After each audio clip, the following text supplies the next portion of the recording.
La educación es importante. Esto es tan obvio que lo repite todo el mundo. Lo dicen los políticos que quieren votos, lo dicen los profesores que quieren que los alumnos presten atención, nos lo decía nuestra abuelita.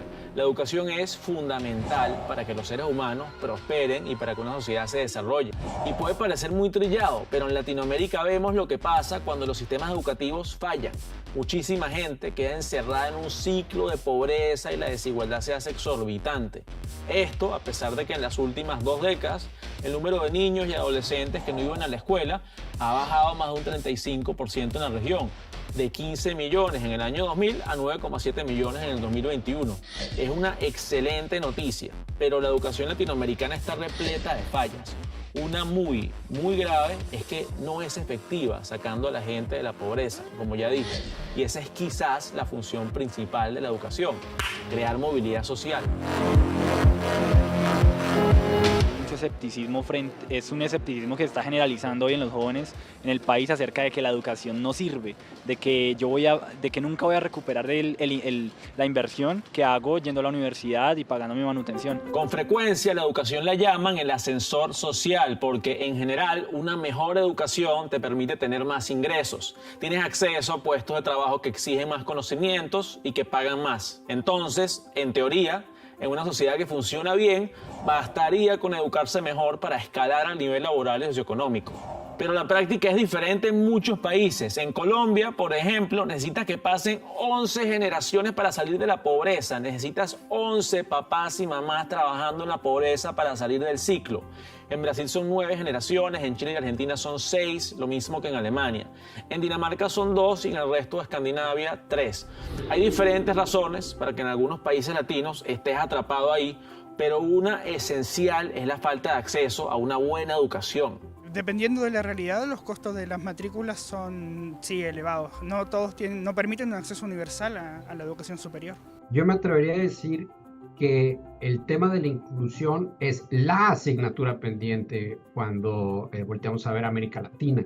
Se puede reducir con buenos sistemas públicos que le provean a los hogares de menores ingresos, sobre todo a los niños y jóvenes en esos hogares, les provean acceso a educación, acceso a salud, acceso a servicios de primera infancia, y simplemente no lo hacemos porque no hemos podido encontrar una gran coalición en América Latina que diga, mira, el tema de la inclusión y el tema de la generación de movilidad social va a ser la prioridad para todos los sectores económicos y sociales de la región. Si necesitas 11 generaciones para salir de la pobreza, es porque el llamado ascensor es el peor ascensor que te puedas imaginar. Se quedó pegado en el sótano, no funciona.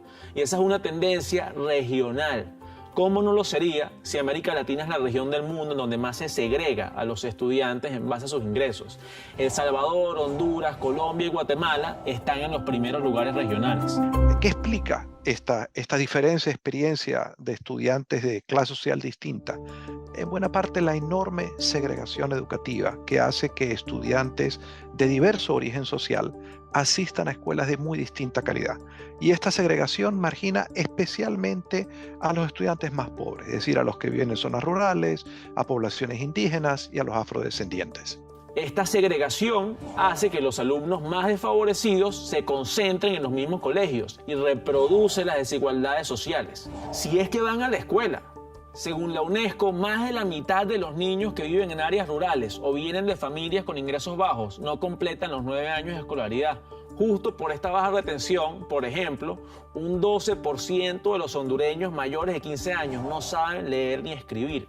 La educación forma parte de un porcentaje del índice del desarrollo de la población de un país. Entonces, la población, el grado académico es un indicador de cómo está ese país. El problema de la segregación tiene que ver con algo muy latinoamericano, la popularidad de la educación privada. Porque tuve la fortuna de tener acceso a una educación privada, que pues igualmente también, en términos generales, pues en Colombia ha tenido un mejor desempeño en algunos parámetros que la pública. Hay muchísima educación privada en América Latina. Miren los números. En la educación primaria y secundaria, Latinoamérica es la segunda región con más matriculados en escuelas privadas a nivel mundial, con un 22%, que nos deja muy por debajo de Asia Central y Meridional, pero muy por arriba de Europa y Norteamérica. En la educación superior sí nos llevamos la Copa Mundial, señores. 54% de los estudiantes están en instituciones privadas. Compárenlo con el 18% de Europa y Norteamérica. Para mí fue una oportunidad única y me ha dado las herramientas para seguir adelante, para hacer algo diferente con mi vida, para luchar por lo que me gusta. Y esta tendencia a lo privado no es solamente en urbanizaciones ricas. Incluso en sectores populares en algunos países donde ante quizás dificultades para los estados de avanzar en una mayor oferta educativa, distintas iniciativas privadas han cubierto ese lugar. Entonces, la pregunta es, ¿por qué la educación privada es tan popular?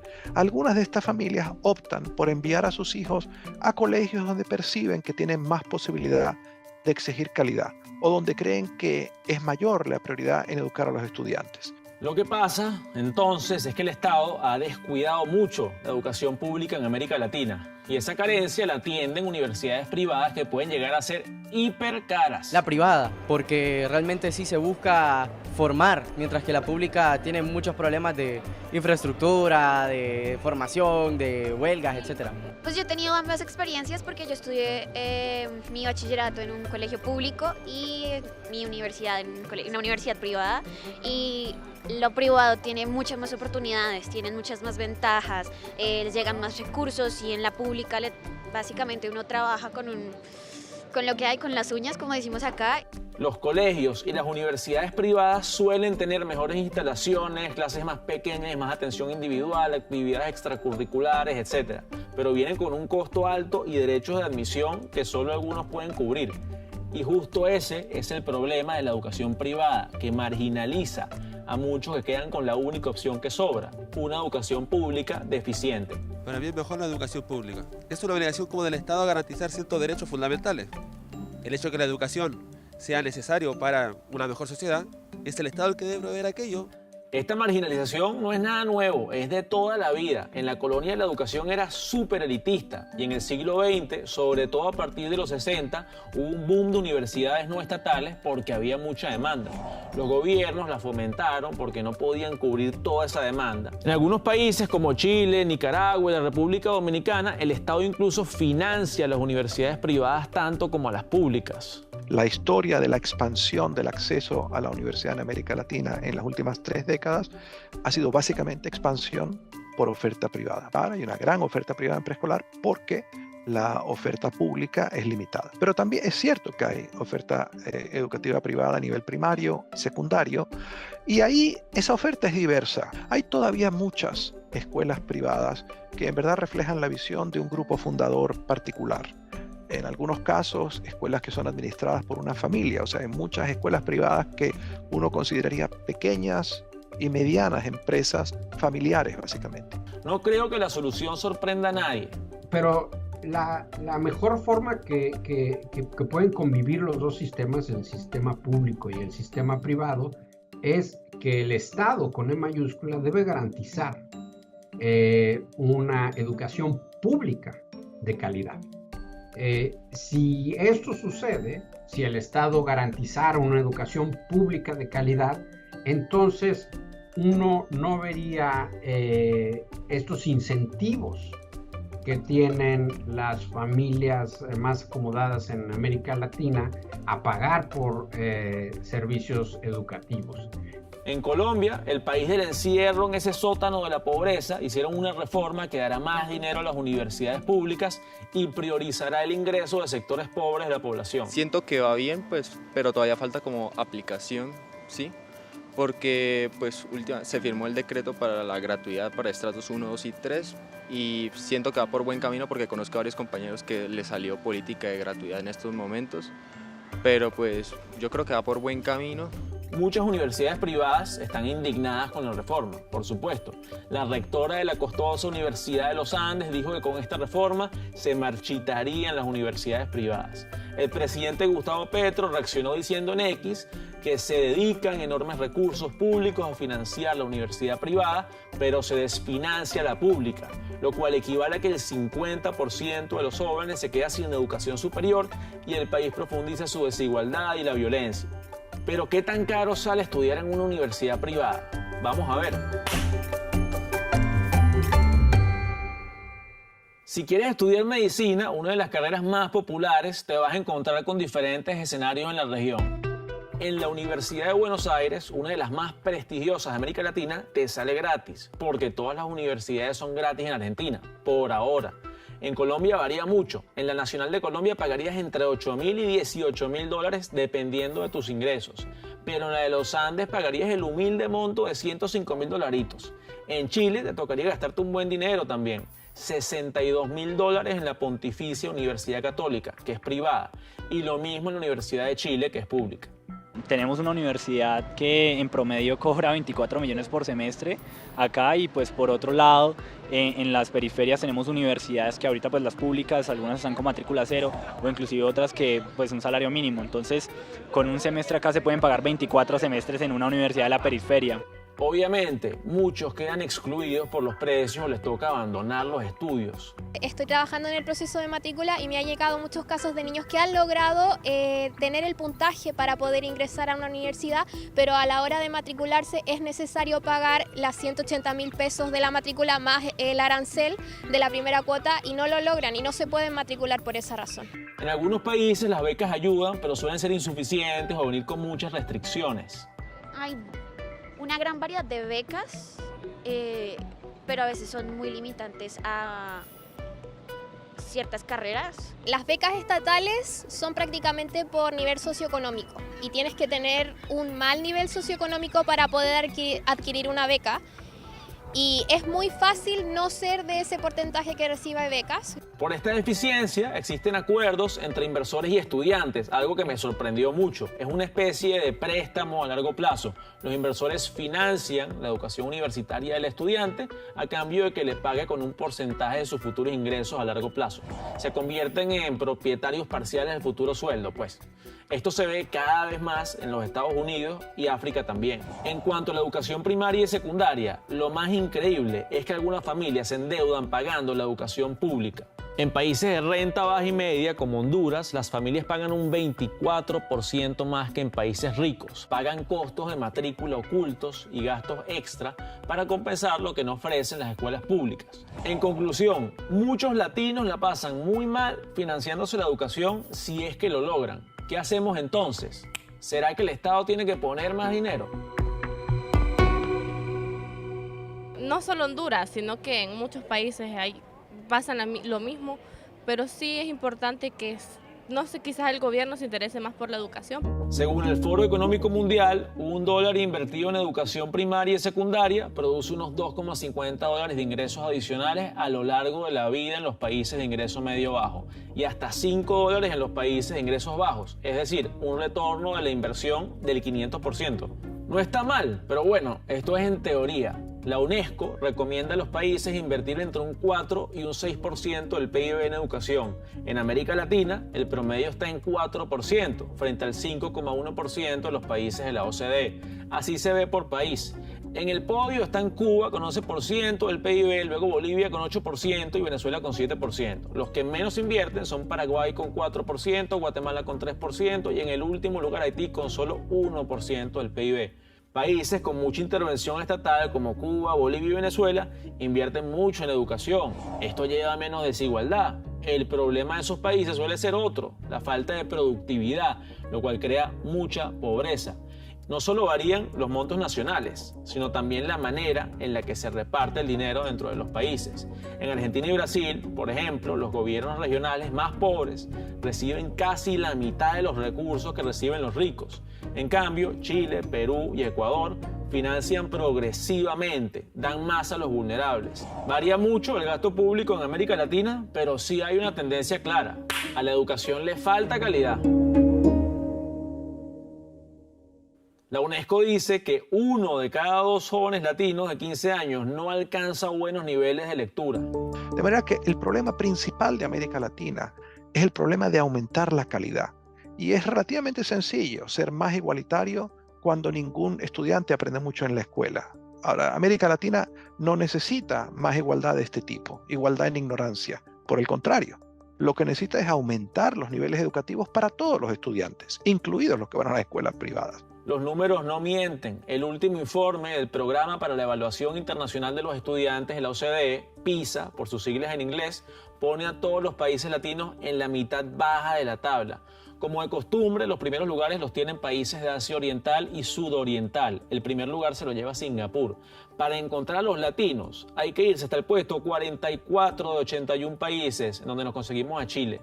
No muy lejos, en los 50 y tantos, están México, Uruguay, Costa Rica y Perú. El estudio también deja claro lo desigual que es la educación en la región. El 88% de los estudiantes más pobres tienen bajo desempeño en matemáticas, comparado con el 55% de los más ricos. Una vez que estos niños llegan al sistema educativo, lo que tenemos en América Latina es que los niños de origen más pobre van a las escuelas más pobres. Escuelas en donde a veces no tienen un docente, o cuando tienen un docente, el docente no tiene los conocimientos y cuando los tiene no sabe cómo transmitirlos. Necesitamos sistemas educativos en donde los mejores docentes vayan a enseñar a las escuelas a donde van nuestros niños y jóvenes más pobres. Y necesitamos políticas que garanticen que los mejores en la sociedad aspiran a convertirse en docente. Pero ni los latinos más ricos tienen un buen desempeño al lado de algunos asiáticos. Ni las escuelas privadas ni las escuelas públicas de América Latina producen estudiantes con niveles de habilidades comparables a los que producen las escuelas públicas en los países con los mayores niveles de desempeño mundial. El 10% de los estudiantes chilenos más ricos tienen un nivel de habilidades demostrado en PISA peor que el 10% de los estudiantes más pobres en Hong Kong o en Corea o en Singapur. Este mal desempeño es, en parte, por el mal equipamiento. Las bibliotecas tienden a estar mal abastecidas, según la UNESCO. Y en las escuelas privadas hay, en promedio, 2 veces más computadoras que en las públicas. Solo Chile tiene cantidades iguales en ambas. Es más que todo actualizar la información que no se tiene, porque los niños todavía creo que siguen viendo mapas en algunas escuelas, digo, realmente, que aún se ve la URSS y yo como que no, ya no existe la Unión Soviética, por poner ejemplos. Pero sí, un poquito más de actualización. Y a nivel universitario, Latinoamérica tampoco brilla. Estas son las mejores universidades del mundo. Casi todas están en Reino Unido o Estados Unidos, menos la Politécnica de Zúrich y la Nacional de Singapur. Hay que bajar hasta el puesto 85, señores, para conseguirse una latina, la de Sao Paulo. No muy lejos están la UNAM de México y la de Buenos Aires. Y de ahí para abajo el resto. Como la educación es tan precaria, el golpe de la pandemia fue especialmente duro. Según el Banco Mundial, Latinoamérica fue la región que más suspendió clases, con una media de 159 días perdidos solo en el 2020. Bueno, lo que sabemos es que la educación en línea no hizo nada, cero, para mitigar la pérdida de aprendizajes. En América Latina, poco más de la mitad de los niños en primaria tienen acceso a Internet, tienen una computadora. Los niños pequeños que estaban comenzando la primaria, pues necesitan mucho más que una computadora conectada por Internet. Pues ya te podrás imaginar cuáles de estos niños no tenían acceso a una computadora con conexión a Internet. Los que están en la parte baja de la distribución del ingreso, los que pertenecen a estos hogares que están en condición de pobreza. Y ahí los padres, muchos de ellos trabajaban en la informalidad, no tenían los recursos para quedarse en su casa y asistir a sus hijos en el proceso formativo. Hasta la fecha, en promedio se perdió 1 año y medio de aprendizaje por la pandemia. Pues realmente la pandemia me afectó un poco porque yo estaba en 9º grado cuando empezó la pandemia. Entonces la mayoría de las cosas que estaba aprendiendo, incluso inicio de año, no las vi. O las vi, pero de manera en línea. Todas las deficiencias que he mencionado no solo llevan a menos conocimiento y menos cultura, lo cual ya es gravísimo. También tiene consecuencias para la productividad y el crecimiento económico de un país. Es decir, impacta la calidad del mercado laboral. Según una encuesta de la OCDE, al 36% de las empresas de América Latina les cuesta conseguir empleados con formación adecuada. Dicen que faltan habilidades como pensamiento crítico, trabajo en equipo, la capacidad para resolver problemas y capacidades tecnológicas. Pero algunos estudiantes se quejan de las empresas. Entonces yo siento que es como falta de las empresas de apoyo hacia los jóvenes que recién están como entrando al mundo laboral.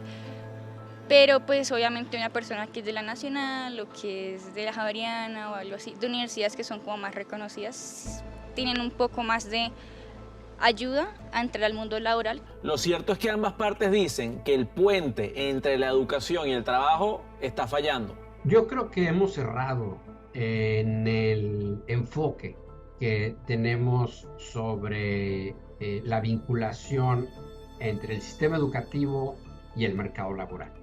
Deberíamos de garantizar habilidades o competencias fundacionales a todos los jóvenes, sin importar que vayan al sistema vocacional o al sistema general, porque estas competencias, estas habilidades fundacionales le van a permitir a los jóvenes navegar un mercado laboral altamente dinámico en donde van a tener que reinventarse desde el punto de vista profesional y ocupacional, van a tener que reinventarse cada tantos años. Pero también hay buenas noticias. Cada vez más personas estudian a nivel terciario. Si miramos las últimas 2 décadas, se ha triplicado la cantidad de jóvenes que acceden a la educación terciaria. Y cuando hablamos de educación terciaria no solamente hablamos de universidad, hablamos de universidad, de instituciones técnicas, de centros de formación. Y esa masificación, esa democratización que está existiendo de acceso a la educación terciaria, claramente en el mediano plazo va a tener un impacto en el mundo del trabajo, porque van a llegar cohortes o generaciones con mayores niveles educativos, ¿no? Entonces eso es como una mirada optimista de mi análisis. Y no podría cerrar esto del mercado laboral sin hablar de la desigualdad. Yo solo sé que en Venezuela, venir de una familia acomodada, con contactos, te abre muchas puertas. Y parece que en otros países es igual. En Colombia lastimosamente se mueve más la cosa es por contactos que por el esfuerzo, el sudor del lomo. Son los contactos, claramente, y todas las personas dirán eso, que lo primordial para tener un trabajo o conseguir algo después de haber estudiado y tener un título, es tener un buen contacto. Pero no todo es malo, precario, deprimente, horrible. Estos problemas no son leyes de la naturaleza, se dan por errores humanos. Es decir, tienen soluciones. Un problema tan complejo como las fallas en la educación no se va a resolver de la noche a la mañana, pero por algún lado hay que empezar. Cuando uno mira la historia de los países que han mejorado, ¿qué es lo que han logrado hacer? Yo creo que han logrado hacer 3 o 4 cosas relativamente sencillas. En primer lugar, se han planteado metas educativas ambiciosas. Lo segundo que hacen estos países es asegurar que se construye la capacidad institucional para traducir estas nuevas aspiraciones en una realidad diferente en el aula, en capacidades de los profesores, capacidades de los directores de escuela y capacidades del nivel intermedio de administración. Y finalmente, los países que han logrado buen desempeño sostenido durante estos 20 años, ¿qué hacen? Tienen una combinación acertada de políticas que se plantean mejorar la calidad a nivel sistémico para todo el sistema, con políticas focalizadas que buscan atender a los estudiantes más marginados. Más control constructivo tampoco estaría mal. Necesitamos evaluar el desempeño docente, no para castigar a nadie ni para que nadie sea separado de su puesto, sino más bien para, 1, reconocer a aquellos que lo están haciendo bien, y 2, esta evaluación debe ser el punto de partida para tener procesos de desarrollo profesional. Tenemos que tener una medición sistemática de los aprendizajes. Tenemos que tener pruebas estandarizadas que nos ayuden a medir su desempeño y luego pruebas estandarizadas cuyos resultados se le regresen a la escuela para que puedan ser utilizados como una herramienta diagnóstica y detonar procesos de mejora al interior de las escuelas. Hay buenos ejemplos, como el Fondo de Mantenimiento y Desarrollo de la Educación en Brasil, que redujo la desigualdad por alumno entre los municipios en un 12% en 5 años, o el Plan Ceibal en Uruguay, que integró tabletas y computadoras al proceso educativo. Aunque no sea fácil, sí se puede salir del laberinto.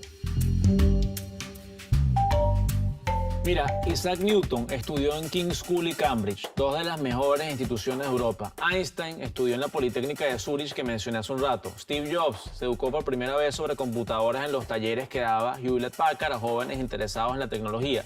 ¿Qué habría sido de ellos sin estas herramientas? ¿Los recordaríamos hoy en día? Yo no creo. Entonces, ¿cuántas personas con un gran potencial no lo están aprovechando porque nacieron en la Bolivia rural, en el Pacífico colombiano o en la Patagonia? Apostaría que son muchas. La educación precaria es la raíz de muchos otros problemas. Es un problema que se ramifica. Si falla la educación, falla en la productividad, la movilidad social, la cultura cívica, la cultura general, etc. Es un fallo muy trascendental. Así que tenemos que seguir dirigiendo esfuerzos hacia esa dirección, cueste lo que cueste. ¿Qué opinas tú de la educación en América Latina? ¿Y cómo crees que se puede mejorar?